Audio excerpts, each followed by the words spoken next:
Well, doubts are increasing, aren't they, about whether or not U.S. President Joe Biden will remain in the race for the White House, especially now that he has been diagnosed with COVID-19. The top two Democrats in the U.S. Congress, Senate Majority Leader Chuck Schumer and House Minority Leader Hakeem Jeffries, are both reported to have met him individually to express concerns over his bid for the White House. Former House Speaker Nancy Pelosi has also privately told him that he cannot beat Donald Trump in November's election. Mr. Biden's re-election attempt was already being buffeted by growing dissent among top Democrats after his debate performance against Donald Trump last month. Announcing his COVID infection on Wednesday, President Biden's press secretary said the 81-year-old was facing mild symptoms. He would isolate at his home in Delaware while carrying out all of his duties fully, according to Karine Jean-Pierre. She says the president was vaccinated and boosted and has tested positive for COVID twice before. Now, the U.S. president has been trying to reassure voters about him staying on in the race for the White House. He assured black voters on Wednesday he will continue to work on their behalf, saying, "Black voters know where my heart is." Now, in an interview with the BET, he was asked if anything would make him reconsider running for the November election. He said that only if he was told he had a medical condition would he step down.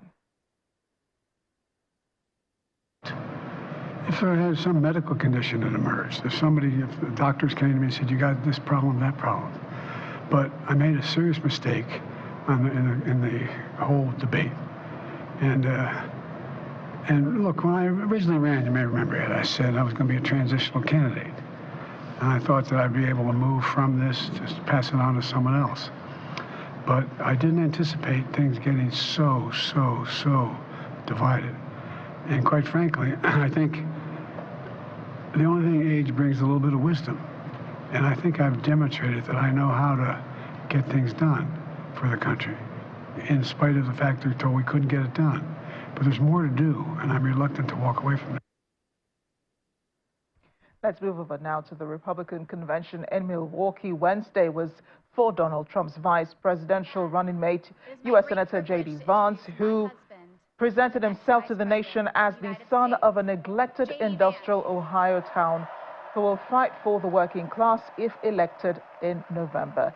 In chronicling his hard-scrabble journey from a difficult childhood to the U.S. Marines, Yale Law School, venture capitalism, and the U.S. Senate, the 39-year-old Vance introduced himself to Americans while using his story to argue he understands their everyday struggles. He accused career politicians like the U.S. president, who Vance noted has been in politics longer than he's been alive, as of destroying communities like his with ill-fated trade policies and foreign wars. In a sign of his potential value to the ticket, Vance also appealed to the working and middle class in Michigan, Pennsylvania, and Wisconsin, specifically 3 Rust Belt swing states likely to decide the November election. I stand here humbled, and I'm overwhelmed with gratitude to say I officially accept your nomination to be Vice President of the United States of America.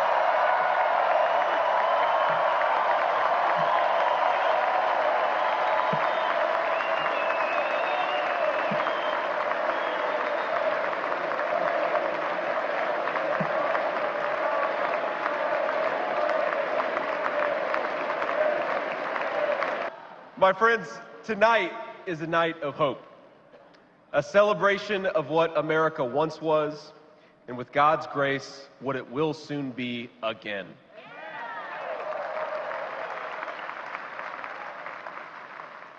And it is a reminder of the sacred duty we have to preserve the American experiment, to choose a new path for our children and grandchildren. I want all Americans to go and watch the video of a would-be assassin coming a quarter of an inch from taking his life. Consider the lies they told you about Donald Trump, and then look at that photo of him, defiant, fist in the air, when Donald Trump rose to his feet in that Pennsylvania field. All of America stood with him.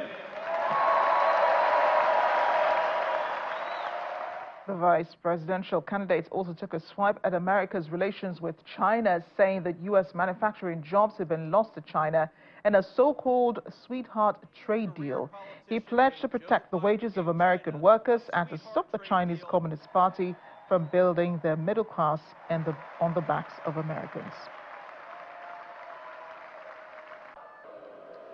When I was a sophomore in high school, that same career politician named Joe Biden gave China a sweetheart trade deal that destroyed even more good American middle-class manufacturing jobs.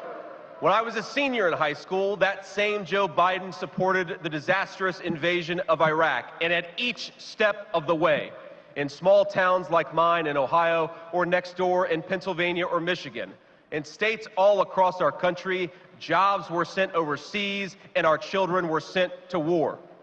Now, thanks to these policies that Biden and other out-of-touch politicians in Washington gave us, our country was flooded with cheap Chinese goods, with cheap foreign labor, and in the decades to come, deadly Chinese fentanyl.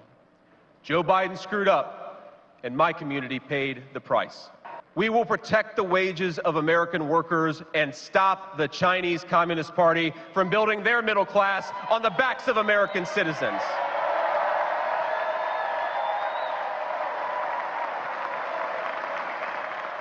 Well, JD's wife also took to the stage at the convention. In fact, she was the one who introduced her husband to the crowd. She presented him as a working-class guy who had overcome childhood traumas to attend Yale Law School. She also described him as a tough Marine who served in Iraq, but whose idea of a good time is playing with puppies and watching the movie Babe. Usha herself is a litigator with degrees from Yale and Cambridge. She held judicial clerkships and worked in private practice before announcing on Monday that she's resigning from her law firm, Munger, Tolles & Olson, to support her family during the campaign. The Vances have 3 children. Well, Usha and Vance met at Yale School, graduating in 2013. Usha herself served as an editor of the Yale Law Journal and managing director of the Yale Journal of Law and Technology, and participated in classes offering free legal advice on Supreme Court and media freedom issues. As now, the most JD has shared much of his life through his own eloquent words. In his book, Hillbilly Elegy, during his Senate campaign, and now as a sitting United States Senator. It occurred to me that there was only one thing to do: to explain from the heart why I love and admire JD and stand here beside him today, and why he will make a great Vice President of the United States. I met JD in law school when he was fresh out of Ohio State, which he attended with the support of the GI Bill. We were friends first because, who wouldn't want to be friends with JD? He was then, as now, the most interesting person I knew. A working-class guy who had overcome childhood traumas that I could barely fathom to end up at Yale Law School. A tough Marine who had served in Iraq, but whose idea of a good time was playing with puppies and watching the movie Babe. The most determined person I knew with one overriding ambition: to become a husband and a father, and to build the kind of tight-knit family that he had longed for as a child. My background is very different from JD's. I grew up in San Diego, in a middle-class community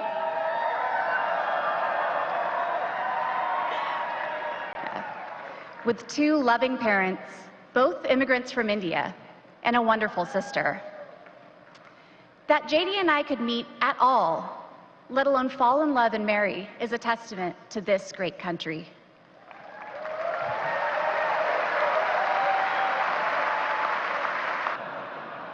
And his goals in this new role are the same that he has pursued for our family: to keep people safe, to create opportunities, to build a better life, and to solve problems with an open mind.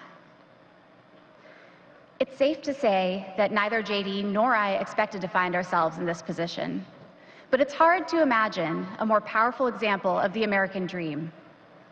A boy from Middletown, Ohio. The VOA's Carol Van Dam is in Milwaukee, where she's monitoring the convention. Carol, great to see you. How excited was the crowd to see and to hear Trump's vice presidential pick on Wednesday? Amazingly excited. I can just tell you it was crazy enthusiasm on the House floor.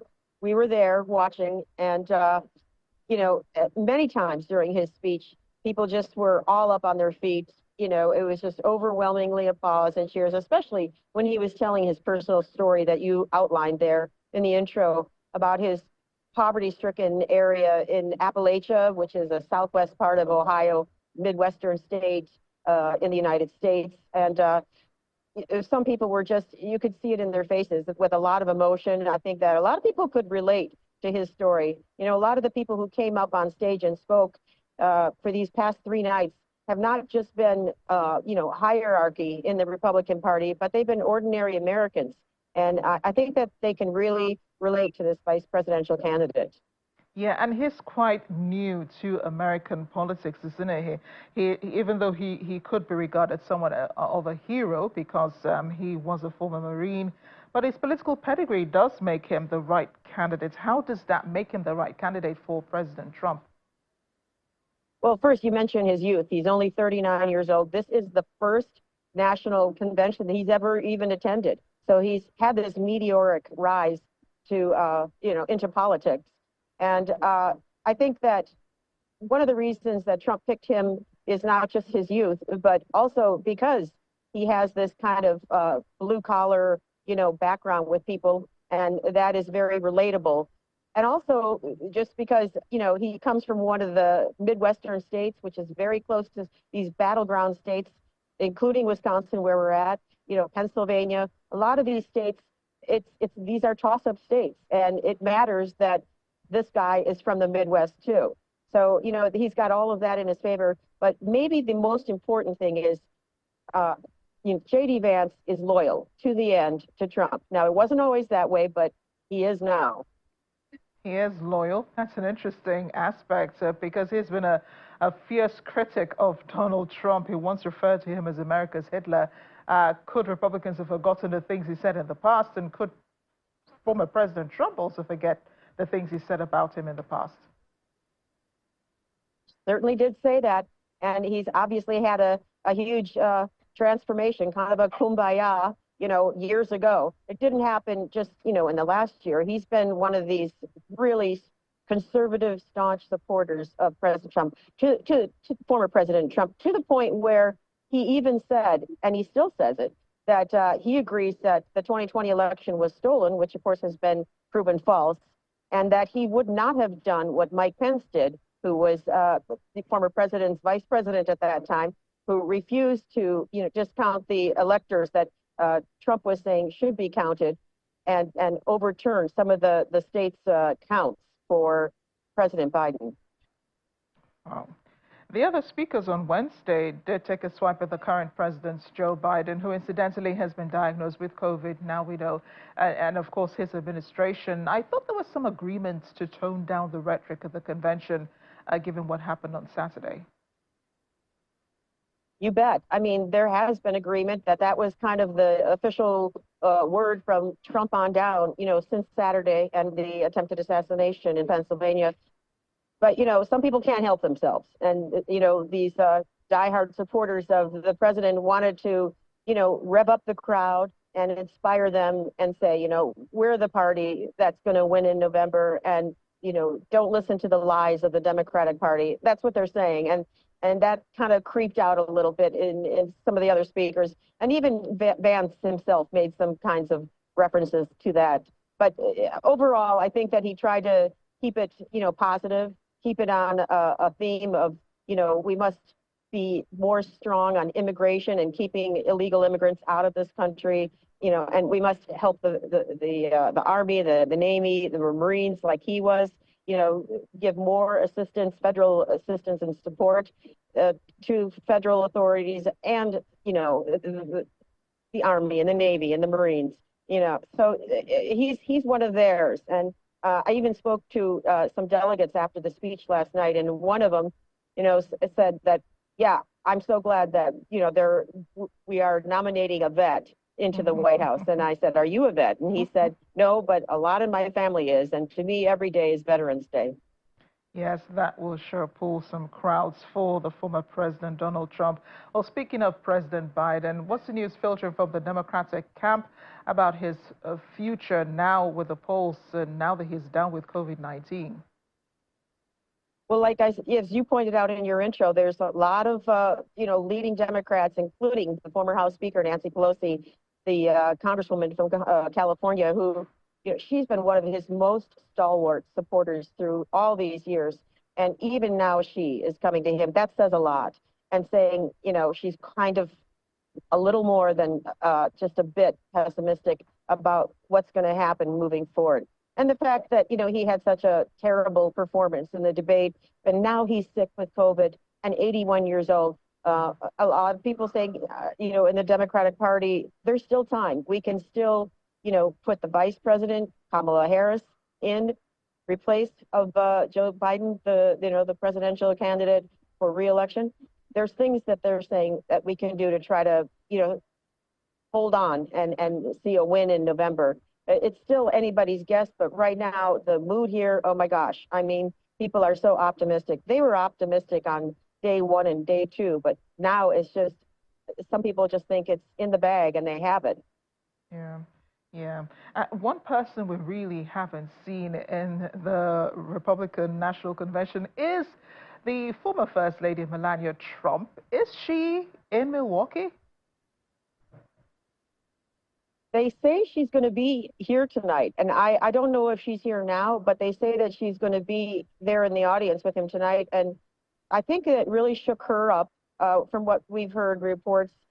Obviously, I didn't talk to her, but, she's got a young son, Barron, and what happened in Pennsylvania with the attempted assassination, she didn't want her son anywhere near any kind of violence or any kind of, scary atmosphere. Security here, let me tell you, is extremely tight. And it had always been planned that way for over a year, but they did ramp up security since Saturday. And I don't see how there would be any way anything like that could ever happen again at this venue. Well, Carol, thanks again for bringing us up to speed, staying at the convention. Have a great time, and keep those updates coming. Thank you. Today we continue with our focus on U.S. elections. Now, the Russian government has been pretty quiet about Trump's nomination by the Republican Party, but now they speak out about his choice for vice president. Former Foreign Minister Sergei Lavrov said Russia is ready to work with any U.S. leader willing to engage in equitable, mutually respectful dialogue. He also welcomed the stance on Ukraine of Republican vice presidential candidate J.D. Vance. Lavrov told reporters recently Vance is in favor of peace, is in favor of ending the assistance that's being provided, and we can only welcome that because that's what we need to stop pumping Ukraine full of weapons, and then the war will end. America's European allies are widely concerned about Vance's selection as Trump's vice presidential candidate in the November 5 election. Trump had expressed unease about the latest congressional aid package for Ukraine, which was passed in April. But unlike Vance, he did not explicitly oppose it. Trump also said late last month that he does not accept Russian President Vladimir Putin's terms for ending the war. Putin was said that Russia would end the war if Kyiv handed over the 4 regions of the country's east and south claimed by Moscow. And back to the convention in Milwaukee, although J.D. Vance's speech was the main event, a long line of Trump supporters lent a hand in blasting the current U.S. President Joe Biden and his administration and making the case for why Donald Trump should have a second term in the White House.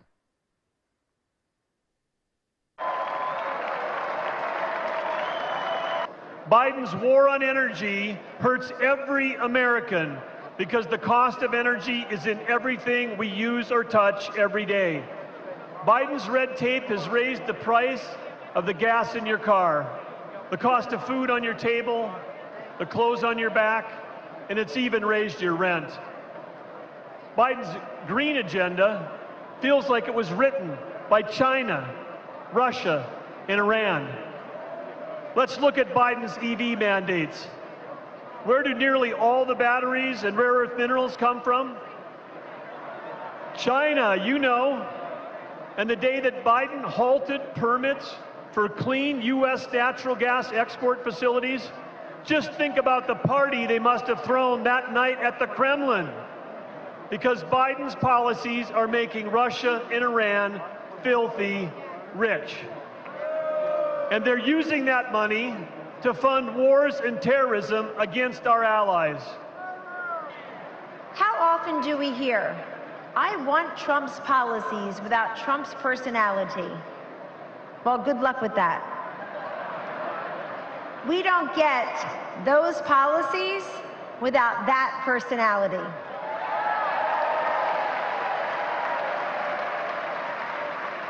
Taking out al-Baghdadi and Soleimani, ending the ISIS caliphate, recalibrating trade deals, restoring sanity, growth, and fairness in our economy, making our southern border more secure and sovereign, supporting school choice, protecting life, respecting workers, backing our blue, our military, and our border patrol. You get that through strength and toughness. Sadly, the far left-wing tide of anti-Semitism is rising. But tonight we fight back. I am proud to support President Trump's policies to expel foreign students who violate our laws, harass our Jewish classmates, and desecrate our freedoms. Victory is in our sights. America's future is in our hands. America's destiny is in our control. And America's prosperity is in our hearts and souls. America, this is your moment. Will you stand for President Trump? Rise up! Rise up! Ladies and gentlemen, lovers of liberty and freedom and the American dream, this is our last chance to make America great again. God bless you. God bless President Trump.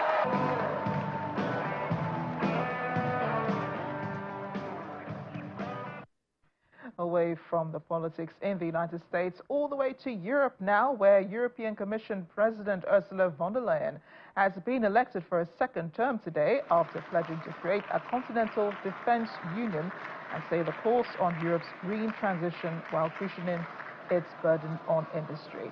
Members of the European Parliament backed von der Leyen's bid for another 5-year term at the helm of the European Union's powerful executive body, with 401 votes in her favor and 284 against in a secret ballot in the 720-member chamber.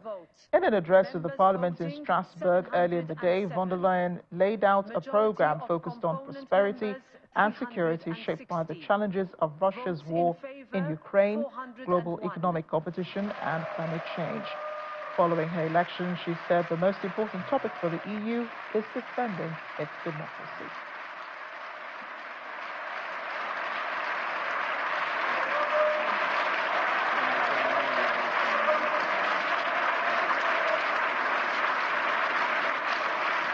Votes against 284. So, dear colleagues, this session is now resumed. Here is the result of the vote. Members voting 707.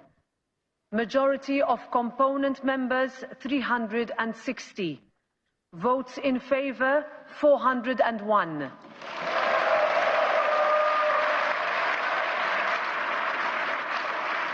Votes against 284. Abstentions 15. 7 void. According to these results, the candidate for President of the European Commission proposed by the European Council is therefore elected by the European Parliament. I would like to congratulate Ursula von der Leyen on her re-election, and I wish her the very best for the exercise of her mandate.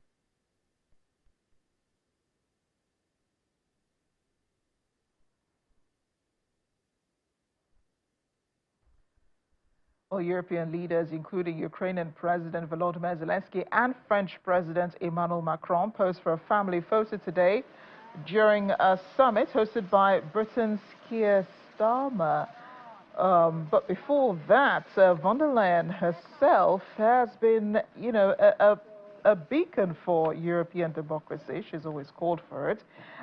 She did participate in the general elections for the European Parliament a few weeks ago and came out unscathed. This election was supposed to constitute a validation on her presidency for the European Commission. She runs another 5-year term, leading and directing the helm of affairs at the Commission.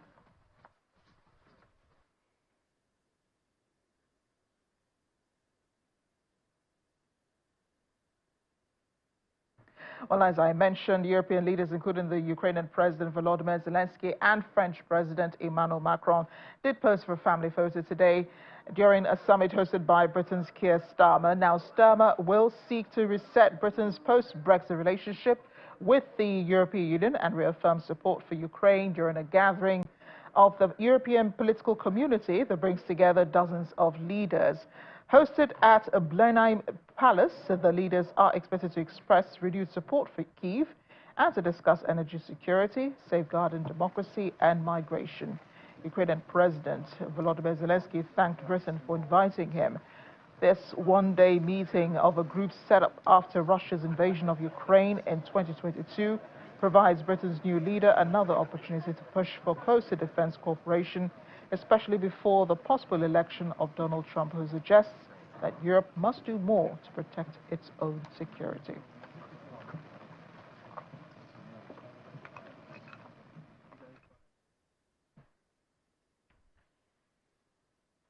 A Russian court has sentenced U.S. citizen Michael Travis Leak to 13 years in prison on drug smuggling charges. The Leak himself, Leak, a musician and former U.S. paratrooper, was found guilty of selling drugs on a large scale. Another defendant, Russian citizen Veronika Grebachuk, was sentenced to 8 years of prison, with the sentence to be served in a general regime penal colony.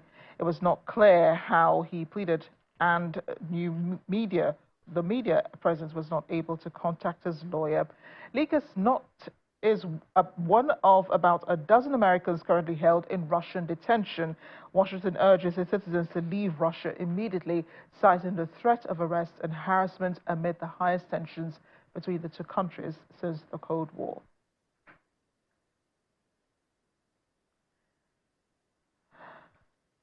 Well, we'll return to Europe in just a bit as we review the weather situation. In the meantime, here in Africa, police have banned protests in the center of the Kenyan capital, Nairobi, and surrounding areas until further notice, citing their leaderless nature that has made it difficult to ensure safety. The Nairobi city center has been in the heart of the youth-led protests, which have also taken place across the country. The protests began against unpopular tax rises, but after they were withdrawn, have become broader, with calls for President William Ruto to resign. More protests were planned for Thursday today, with online posters calling for people to gather at Uhuru Park in the city center before marching on to the State House, which is the president's official residence. The ban has sparked outrage online and argument the police does not have powers, such as Kenyan law, since Kenyan law gives citizens the right to hold demonstrations. There's currently heavy police presence in Nairobi in anticipation of the protests.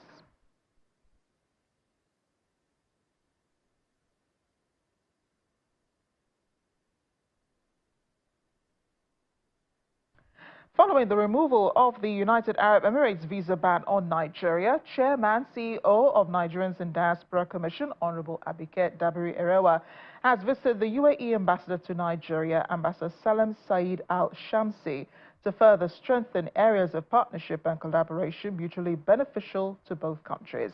She stated that NIDCOM intends to engage and sensitize Nigerians in the UAE to be good ambassadors of their country, to stay and in a country of stay and a country of origin, to excel in whatever they're doing and never forget home. She also disclosed that 190 Nigerians were repatriated to Nigeria, with an additional 250 expected to return soon. Ambassador Salim Said Al-Shamsi, on his part, confirmed that the visa ban on Nigeria has been officially lifted. He also confirmed that the visa on arrival policy has been cancelled for all countries, but assured that the new procedures are designed to facilitate tourism and ensure travelers' safe return. He also highlighted the UAE's role in safely repatriating 96 Nigerians at no cost. Joining us now is the owner of a travel agency in Dubai, Austin Edeko, who joins us from Dubai. Austin, it's great to see you, and thank you for joining us on the program today. Thank you for having me here.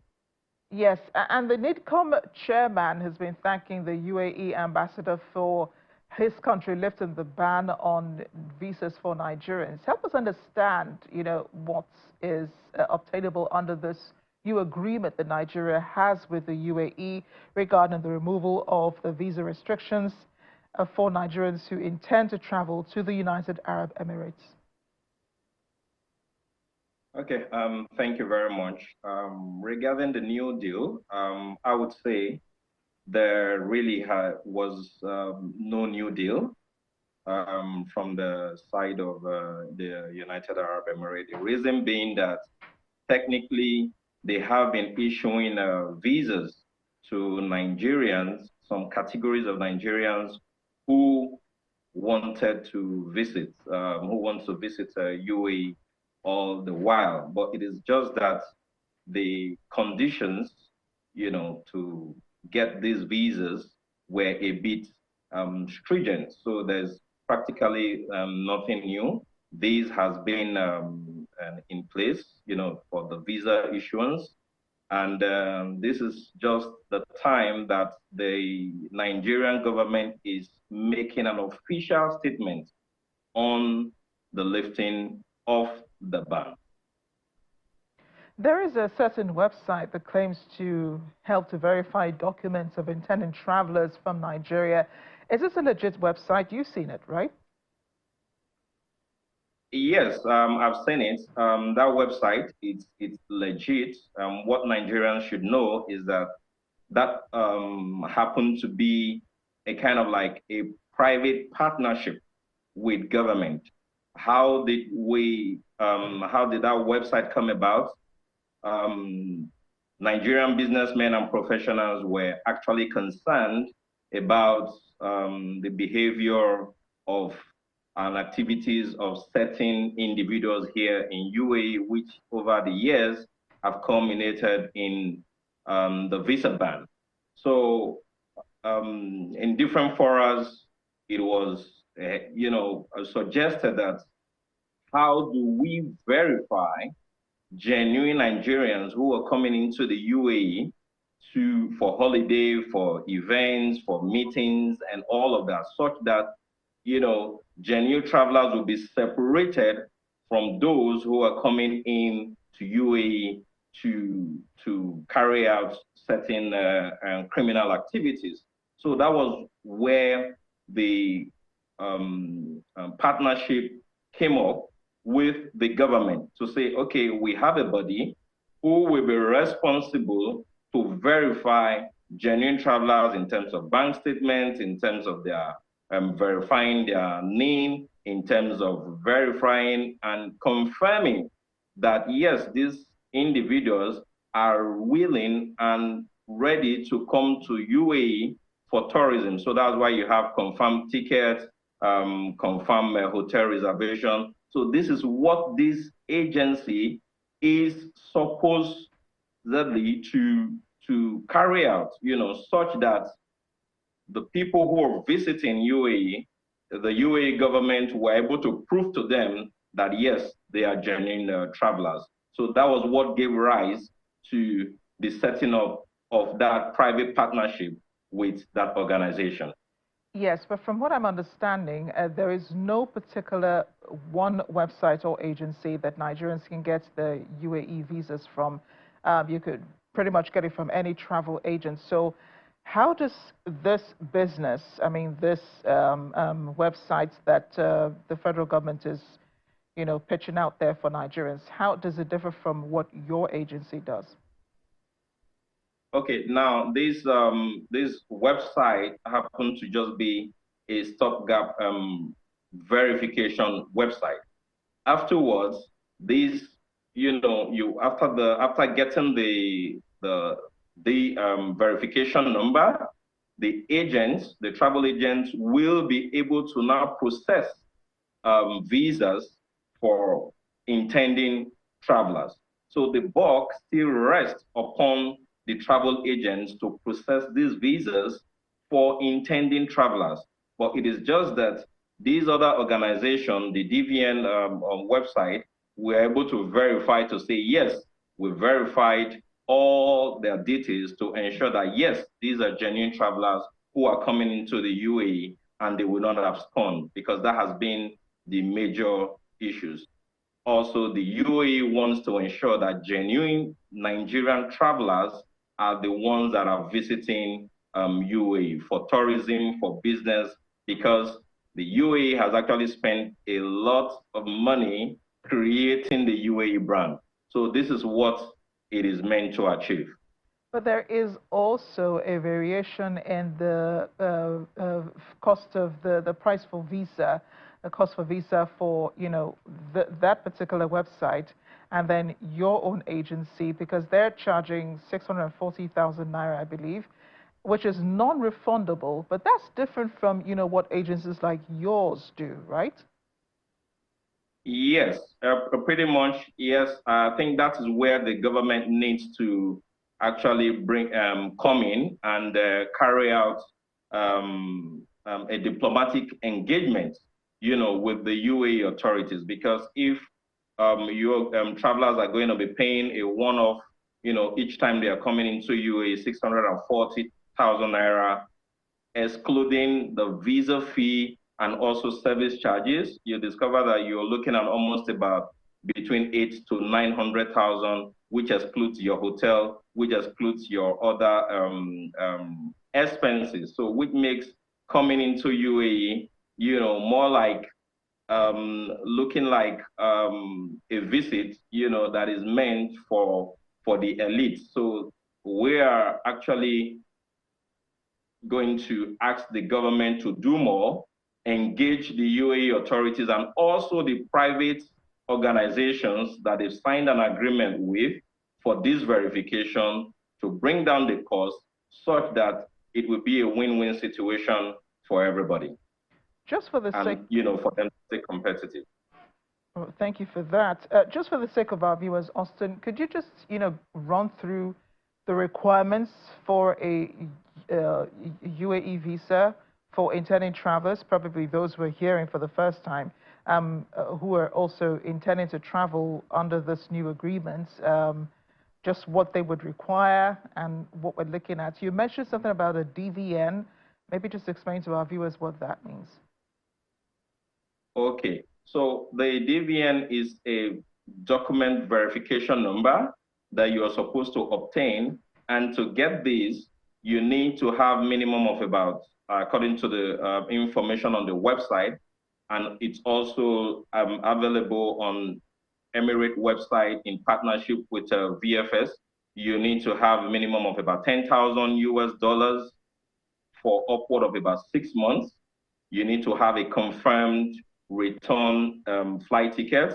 You need to have a confirmed hotel reservation before you can process your visa. So when these are in place, then the agents will be able to process the visas for the intending travelers, coupled with the fact that you also need to provide your name details and other biometric details.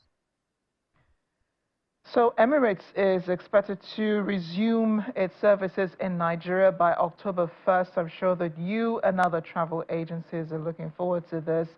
Let's talk about how this would impact on travel to the UAE.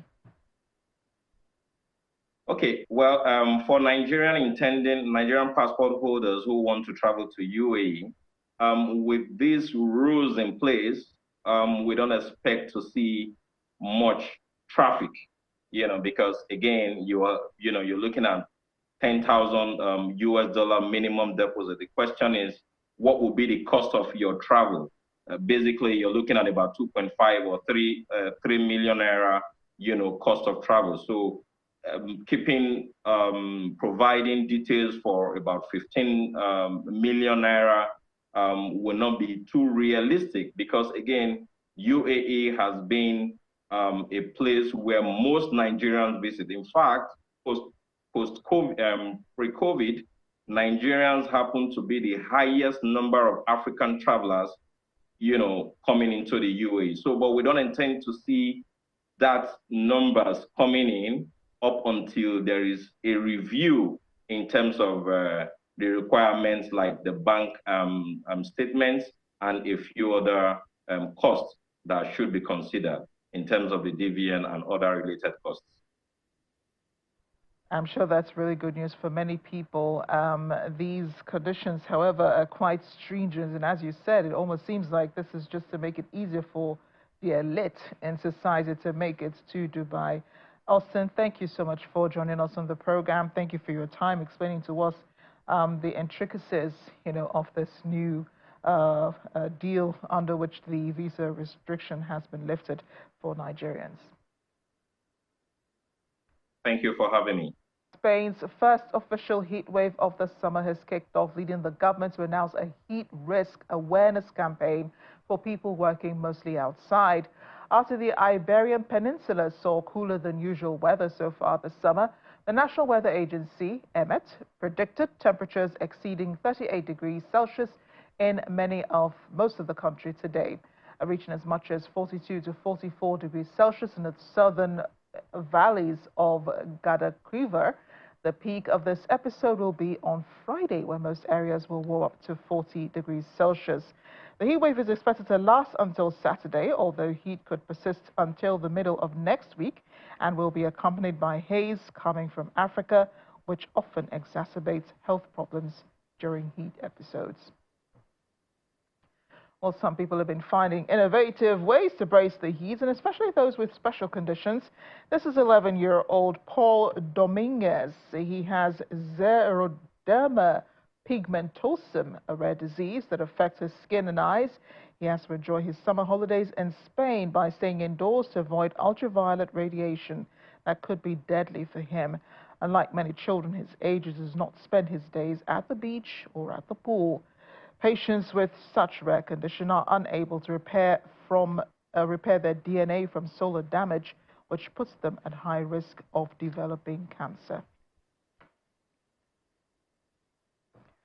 The Balkans and most of Central and Southern Europe continue to suffer from this prolonged heat wave, with temperatures breaking highest ever records. In Serbia, the Rosanda Salt Lake in Melenci, located in the northern province of Vojvodina, is said to be dried out. Temperatures are sizzling across the Balkans this week. Many countries in the region expecting temperatures to rise to around 39 degrees Celsius. The temperature of the Adriatic Sea in Croatia hovered around a record high of 29.5 degrees Celsius in several coastal resorts. North Macedonia and Albania both deployed firefighters, airplanes and helicopters this week to fight forest fires in their countries. As a scorching heat wave hit Croatia this week, hundreds of thousands of tourists are seeking refreshments in the unusually warm Adriatic Sea, where the all-time record high temperatures were reported. Now, on Monday, the sea temperature around Dubrovnik hit an all-time record high of 29.7 degrees Celsius. One oceanographer stated that the entire Adriatic is about 5 degrees warmer than average for this time of the year. He says the warm sea temperature attracts species that prefer warmer waters, but the endangered species more accustomed to colder temperatures, such as shrimps.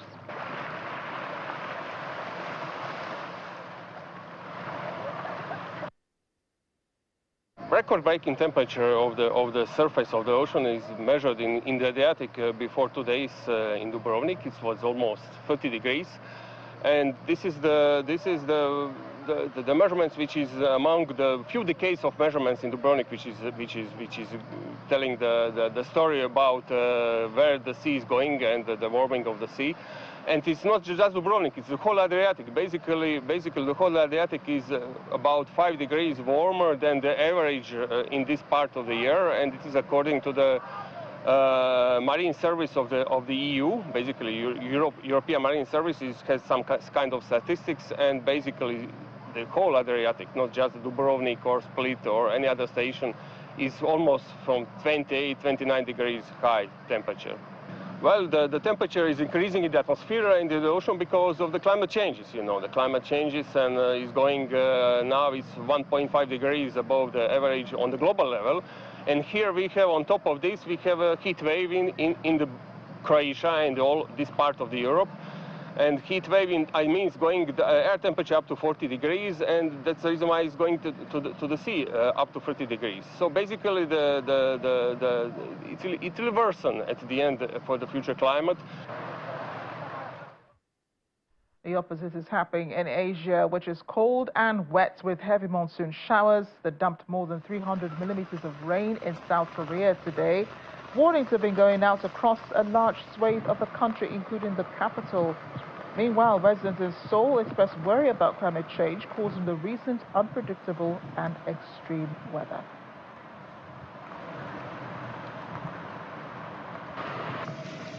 Heavy rainfalls have also triggered a landslide in Uttara Kannada, a district in the southwestern Indian state of Karnataka, killing at least 6 people. A long line of excavators and trucks worked on a landslide-struck highway to clear eroded soil, mud and debris, while rescuers in motorboats scoured a river in search for missing people. 8 to 10 people are still missing, while 6 bodies have been recovered.